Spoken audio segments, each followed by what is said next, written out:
اعوذ باللہ من الشیطان الرجیم، بسم اللہ الرحمن الرحیم، الصلاۃ والسلام علیکہ یا رسول اللہ صلی اللہ علیہ وآلہ وسلم۔ السلام علیکم ورحمۃ اللہ وبرکاتہ۔ سوال ہے کہ میں درود ابراہیم پڑھتی ہوں، کیا درود ابراہیم پڑھنے کی اجازت لینی پڑتی ہے؟ کیا قرآن پاک کی سورہ پڑھنے سے کوئی مسئلہ ہوتا ہے؟ مسئلہ تو نہیں، سورہ رحمان، سورہ واقعہ، سورہ مزمل پڑھ سکتے ہیں۔ فرسٹ آف آل کہ درود ابراہیم پڑھنے کے لیے آپ کو کسی کی اجازت کی ضرورت نہیں ہے۔ آپ کو قرآن شریف ترتیب سے پڑھنا ہے، آپ کو کسی اجازت کی ضرورت نہیں ہے۔ لیکن جس وقت آپ درود ابراہیم کو بھی اگر ایک وظیفہ بنا کے پڑھیں گے، ٹھیک ہے، قرآن پاک کی کسی بھی سورہ کو ایک وظیفہ بنا کے پڑھیں گے تو تب پرابلم آئے گی۔ آپ یوٹیوب پر دیکھتے ہیں درود ابراہیم کے بہت سارے وظائف، درود ابراہیم کے بہت سارے چلے اور باقاعدہ مشقیں کرائی جاتی ہیں کہ آپ اتنے دن میں 1.25 لاکھ مرتبہ درود ابراہیم مکمل کریں، پھر اس کا ایک اور راؤنڈ کریں، پھر اس کا ایک اور راؤنڈ کریں۔ اب آپ بغیر کسی استاد کے، ٹھیک ہے، یا بغیر کسی مرشد پاک کے جب درود ابراہیم کا یہ وظیفہ کریں گے تو آپ کو پرابلم آئے گی۔ پرابلم کیوں آئے گی؟ پرابلم اس لیے آتی ہے کہ ہم ایمانی طور پر طاقتور نہیں ہوتے، ہماری روح اسٹرانگ نہیں ہوتی۔ یا تو ہماری روح اتنی اسٹرانگ ہو، ہمارا ایمان کا لیول اتنا اسٹرانگ ہو جیسے حضرت عمر رضی اللہ عنہ کا تھا۔ حضرت عمر رضی اللہ عنہ جہاں سے گزرتے تھے، شیطان سامنے سے ان کو اگر آتے دیکھ لیتا تھا تو اپنا راستہ بدل لیتا تھا۔ اس کو پتہ تھا کہ حضرت عمر رضی اللہ عنہ کے ایمان کے سامنے وہ نہیں ٹھہر سکتا۔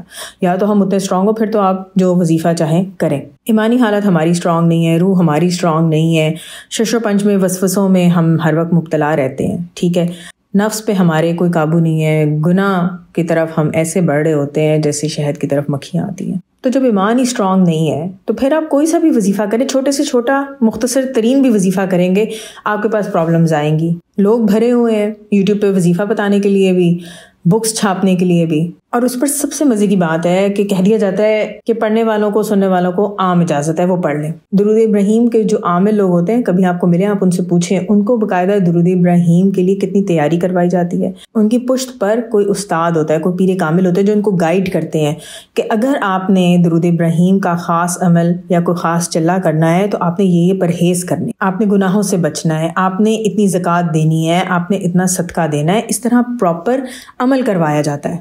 اسی طرح بہت سے لوگ جو ڈفرینٹ سورہ کے عامل ہوتے ہیں، ان سے بھی آپ بات کریں تو آپ کو معلوم ہوگا کہ ان کو کتنی بار پریکٹس کروائی جاتی ہے، کتنے پرہیز ان کو کروائے جاتے ہیں۔ تو اس لیے پلیز اگر آپ نے درود ابراہیم پڑھنا ہے اس کو کھلا پڑھیں، آپ 1000 پڑھیں، 2000 پڑھیں، لیکن نہ وقت مقرر کریں، نہ آپ جگہ مقرر کریں، یعنی کہ درود شریف پڑھتے ہوئے اپنے آپ کو پابند مت کریں، زندگی کو سمپل رکھیں۔ سب سے پہلے اپنی فرض عبادتوں پہ فوکس کریں، اس کے بعد نفلی عبادتوں کی طرف آئیں۔ درود شریف پڑھنا فرض ہے ایمان والوں کے لیے، کیونکہ اللہ تعالیٰ نے قرآن شریف میں اس کا حکم دیا ہے، ہمیں چوائس نہیں دی کہ دل چاہے تو نفل کی طرح پڑھیں یا نہ پڑھیں، آپ کو درود شریف پڑھنے کا حکم دیا گیا ہے، ٹھیک ہے۔ تو کیا ایک آئیڈیل روٹین ہونی چاہیے ہمارے لیے؟ ہم اپنی فرض نمازوں کو اچھے طریقے سے پڑھنے کی کوشش کریں، ہم کوشش تو کر سکتے ہیں نا، اللہ تعالیٰ قبول کرنے والے ہیں۔ ویسے بھی اس راہ پر آپ کی کوشش دیکھی جاتی ہے۔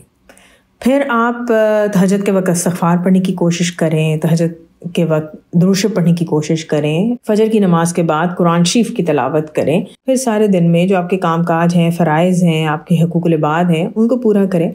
کام کاج کے ساتھ ساتھ درود شریف پڑھتے جائیں، استغفار پڑھتے جائیں۔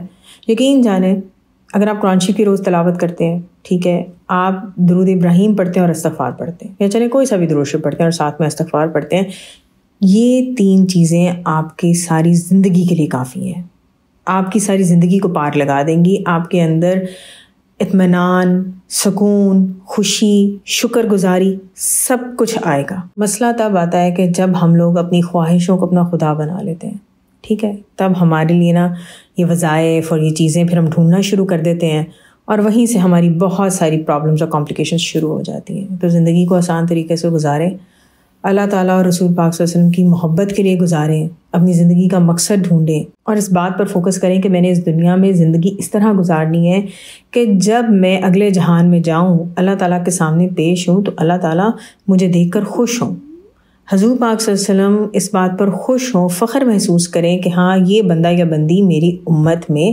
شامل ہے۔ دعا ہے کہ اللہ تعالیٰ ہم سب کو دنیا اور آخرت دونوں جہاں میں حضور پاک صلی اللہ علیہ وسلم کی محبت، قرب اور دیدار ہر لمحے اور ہر پل میں عطا کرے۔ آمین ثم آمین۔ الصلاۃ والسلام علیکہ یا رسول اللہ صلی اللہ علیہ وآلہ وسلم۔ السلام علیکم ورحمۃ اللہ وبرکاتہ۔